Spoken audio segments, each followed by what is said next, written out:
Okay, you're right. This guy sucks. Welcome to another Today's Decay. Louis here is dealing with me going through this H.P. Lovecraft biography.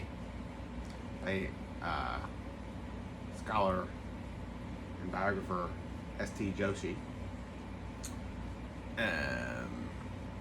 I was kind of dreading this date, knowing that H.P. Lovecraft's birthday was coming up.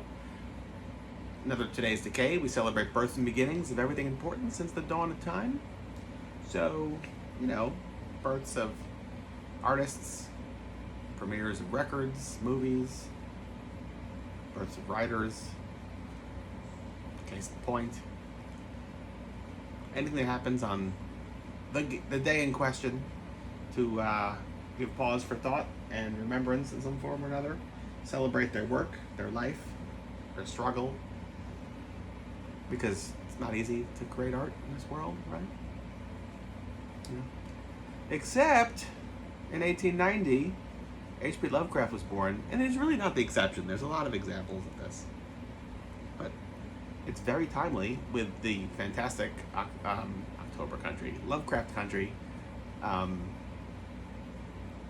that just premiered this past week.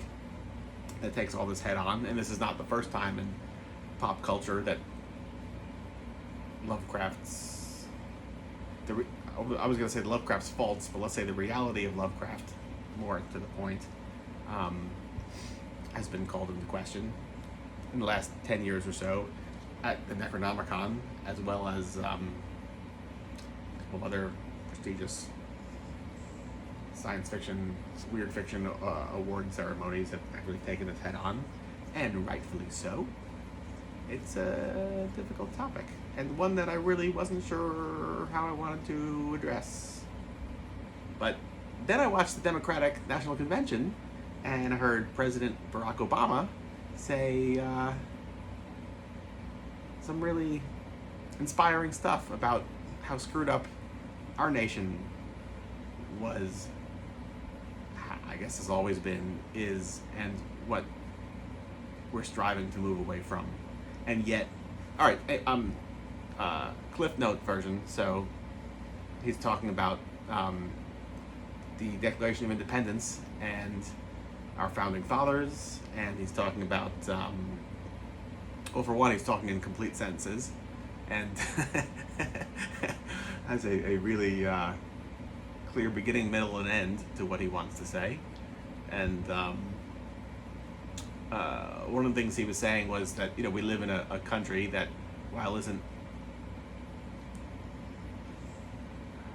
distinctly set apart from other countries in the world these days, historically speaking, we were one of, if not the first, who said we're moving away from monarchies and we're going to have the people speak and self-govern pretty much. And even though there was a significant amount of faults at that time, such as if you didn't own land, you couldn't vote, such as if you were a person of color, such as if you were a female, you weren't going to be able to vote. And even with that, with those really divisive and repugnant aspects to the foundation of what was our national identity, there are still plenty of things that we can look to from our founding fathers and from this process and find inspiration from, and move away from the negative, acknowledge the negative. You don't ignore it, but you are inspired by the positives, and you distance yourself from the negatives, and you take what you can from what's been created. So, I mean, maybe I don't know. That's what I heard him say, and I thought, hey, great! I figured out what I want to say for this episode. To me, that's Lovecraft. Not somebody I'd want to hang around with. Definitely a miserable person. Filled with faults, but some of those faults resulted in his creation of cosmic horror of which didn't exist before him. I love the people who preceded him, people like Arthur Machen, Robert Chambers, William Hope Hodgson. These are all people who were touching on Clark Ashton Smith predates Lovecraft.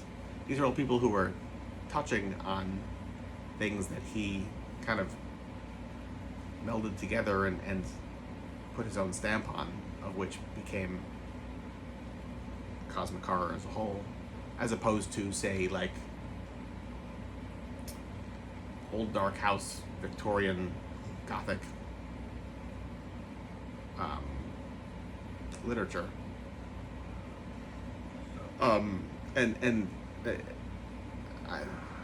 As difficult as it is to wrestle with, and I'm so curious to see where Lovecraft Country goes with this, because it is a balancing act. I think the whole concept of like the human scale, be it to the scale of the universe, the scale of time, you name it, is just unfathomable, and that right there is a fantastic way to connect with the horrors of one's own existence. If you could like understand that, then, well, it's probably sanity searing, right? And that all goes to the basis of Lovecraft, which is actually kind of why I think I prefer Robert Chambers' King in Yellow and William Hope Hodgson, because I feel like they're really wrestling with the same ideas, but kind of a little bit more intelligently. It isn't like a default, hey, crazy monster, but rather just infinite darkness or something like that, and that's like even more frightening. But that's neither here nor there, because they didn't define a genre. Lovecraft defined a genre, and thankfully he didn't define it with his racism. He defined it with, like I say, I feel like aspects of that view fed into what he created. And so if it's like the fear of the other, yeah, because the other's all around you, because you're only one tiny sliver of like the human race, and everybody else is has the numbers, because we are a human species full of a multitude of different religions, ways of life, concepts, whatever, and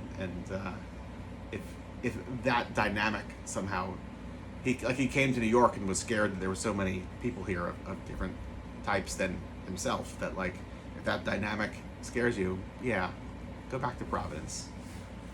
Go back to Providence. What is this is called, right? I Am Providence. Yeah. Good riddance, pal. Out! Out! Because he spent time in New York and then wandered back to Providence, is what I'm saying. Long story short, what else? Sky Saxon of the Seeds, born on this day, 1937. Clyde Tombaugh? Probably pronouncing his name wrong. Tombaughh, who actually was the astronomer who discovered Pluto, apparently witnessed a UFO on this day in 1949. I love when like dyed-in-the-wool science people delve into the like strange and unusual in some form or another. Clyde, well done. Speaking of the strange and unusual, Baz Shales on this day in 2015, 5 years ago, I wonder if he's doing a 5-year anniversary, opened Clash City Tattoo. He's a phenomenal artist, great collection of Godzilla toys, and always gives me a hard time. I'm gonna pretend like I'm in on the joke. Yeah. Anyway, celebrate all that. Maybe reach out to Baz and see if he's in availabilities for tomorrow. It being his 5-year anniversary, I feel like maybe he'll cut you some deals, right? Maybe he's giving away the store. Anyway, that's it for today. It's a difficult one, but we made it through it. Until tomorrow. Bye.